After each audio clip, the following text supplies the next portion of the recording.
Give it to me like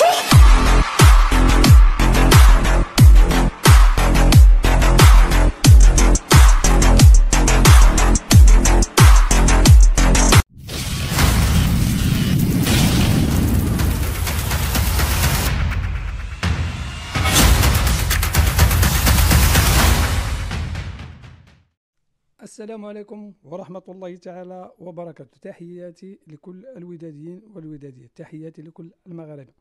في هذا الفيديو غنهضر على مجموعة من المواضيع. كنبدا بالمنتخبات الوطنية بكل صراحة. لا منتخب الكبار، لا الرديف، لا أقل من 20 سنة البارح كانوا في المستوى، وخاصة يعني الفريق ديال المنتخب أقل من 20 سنة اللي مشارك في كأس العالم بكل صراحة كيقدم مقابلات خرافية، يمتع فريق منتخب بكل صراحة. جميل جدا نتفرج في هذوك المقابلات، يعني المقابلات ديالو كنستمتع، كتشوف بعد الكرة الجرينتا كلشي كاين. نتمنى ان شاء الله التوفيق لهذا المنتخب، ولما لا نفوزوا بهذا كأس العالم ان شاء الله. خص غير الدعم والمساند وان شاء الله يكون خير. الرديف كذلك ربحوا مصر اللي كانت العقدة ديالنا، يعني المنتخبات الوطنية راه في الطريق الصحيح. كرة القدم الوطنية بكل صراحة رغم مجموعة من المشاكل، رغم مجموعة من العراقيل، فنقولوا بأن في الطريق الصحيح. وكذلك المنتخب الوطني بقيادة وليد الركراكي حقق إنجاز غير مسبوق في الكرة الوطنية. باش تحقق 15 انتصار راه ماشي سهل، إنجاز راه قار عالمي، ماشي يعني وطني، عالمي. ما حقوش فروق كبيرة وحققوا وليد الركراكي. وكان سامح الله بعض الصحفيين وبعض يعني اللي عنده المهرجين بحال بيلوتا خرج قال لك لا راه كيختار الفروق الضعيفه باش يحقق الانجاز. ما يمكنش. علاش حنا كنستصغروا دائما الانجازات ديالنا؟ كيفاش بغيتوا الاخرين اللي ما كيحملوناش اش غيقولوا علينا ملي كيشوفوا واحد منا كيخرج كيقول لك لا حيت كنختاروا المنتخبات الضعيفه باش نحققوا هذا الانجاز؟ الله. انا بغيت نوجه رساله لهاد الاخوان كامل اللي ضد وليد الركراكي، لان واحد عارفين علاش ضد وليد الركراكي. ماشي لانه احنا في الظرفيه ما كتسمحش لينا باش ننتقدوا وليد الركراكي ولا نخرجوا بشي حاجه ضد المنتخب الوطني في هذه المرحله. بقات لنا شهرين والانجاز، يعني كاس افريقيا هذه السنه ممكنه، يعني نقدروا نقولوا راه عندنا كاين واحد مجموعه من العوامل الايجابيه اللي غتساعدنا باش نفوزوا بهذا كاس افريقيا، وتكون بالتالي الكاس الثانيه اللي يفوز بها المنتخب الوطني. راه من 1976 ما دينا كاس افريقيا، وغتجي تحاسب لي واحد المدرب تقول ليه لا علاش كتلعب بهذه الطريقه؟ هو حر. الا جينا دابا نعطوا بصفه عامه المدرب شنو هو اللي كيتحمل المسؤوليه في الاختيارات في جميع المسائل. ما يمكنش حنا ندخلوا نقول له علاش ما عطيتيش حريمات على ما ديتيها. يتحمل المسؤوليه ديالو. بقات ليه شهرين، واش فاز بكاس افريقيا راه غيستمر معنا، ما فاز بكاس افريقيا راه غيحط السويتات وغيمشي في حاله. ولكن هاد الشهرين راه خص الدعم والمسانده لا مشروطه لهذا المدرب. راه خرج 1000 مره في الندوات الصحفيه كيقول لكم دابا خصنا نكونوا واحد متحدين. علاش هاد التفرقه؟ واش شي وحدين كيخرجوا لا خص كيتولي خصك تولى المنصب دابا في هذه الظرفيه الاخوان؟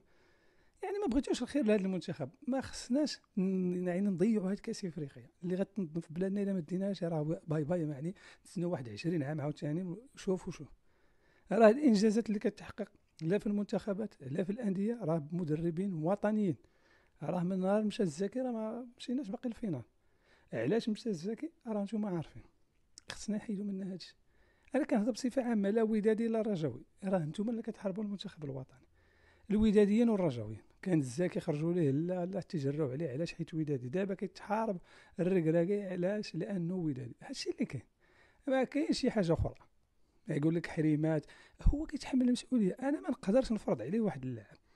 واحد الطاوسي خرج يلا واحد 3 المقابلات وانت منهزم وكتعطي النصائح للمدرب.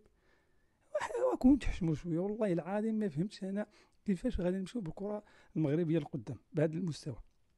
متفق معكم، ما عجبتنيش لا الطريقه، لا بزاف د الحوايج ما كتعجبناش في المنتخب، ولكن مادام كيحقق نتائج ايجابيه خصنا نساندو. وكما قلت الظرفيه ما كتسمحش باش نجريو على والد ونجيبوا مدرب اخر. بقات شهرين اش غادي تجري على مدرب؟ يعني بغيت تخسر كلشي.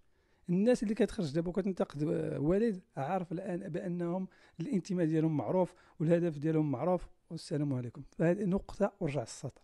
باش يخرج مهرج بحال يعني بيلوتا يقول لك لا راه كيختار المنتخبات، يعني نهايه الكلام. مهرج لا علاقه له بكره القدم وكينتقد مدرب اللي حقق مجموعه من الانجازات يعني غير مسبوقه في كره القدم الوطنيه. حنا دابا حنا كان ظاهر الفرق العالميه. حنا الطموح ديالنا كما قال القجع خصنا نفوزوا بكاس العالم. كاس العالم غتبدا باقل من 20 سنه، راه ممكنه، والطموح خصو يكون اكبر، والتفاؤل خير تجدوه. نتفائلوا خير. عرفنا بان ما عجبتناش الطريقه ومجموعه من المسائل، ولكن كنربحوا. يعني خصنا نساندوه حتى دوز هاد الشهر، ما بقى والو، شهرين نقطه ورجع الصل.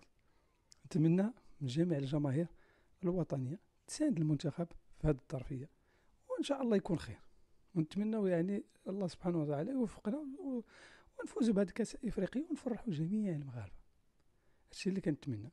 كما كنعرفوا يعني الكره الوطنيه بكل صراحه عرفت مجموعه من الانجازات. حيت شفت واحد اللافته البارح، واحد الدري صغير خرجوا مجموعه من الصحف ومجموعه من الصفحات كينتقدوه، حيت قال لك كلنا ما عندناش مشكل مع المنتخب. بكل صراحه هذاك راه منتخبنا كيمثلنا، ما كرهناش يخرجوا لنا واحد 3 القجاعات، واحد في الصحه، واحد في التعليم، ويديروا هذه الانجازات بحال اكبر احسن ملعب في سميتو، نديروا اكثر مستشفيات، مدارس، جامعات، وخرجوا لنا هاد الناس. ما كرهناش، هذا هو التقدم. ماشي نقبروا واحد الجانب باش لا ما بغيناش الرياضه، خصنا بغينا الصحه لا، بغيناهم كاملين. من حقنا كشعب مغربي يكون نفتخر بان عندي يعني اجمل المستشفيات في العالم، عندي اجمل الجامعات، اجمل المدارس، كل شيء خصنا يكون عندنا، ومن حقنا نطالبوا به، ومن حقنا نحاسبوا المسؤولين على هذا الشيء، لان احنا كمغاربه الطموح ديالنا اكبر، وبغينا انجازات كبيره في جميع المستويات، في جميع المجالات، ماشي غير كره القدم. كما يعني كاين واحد الطفره في كره القدم، بغينا هذا الشيء حتى هو في الصحه وفي التعليم ان شاء الله.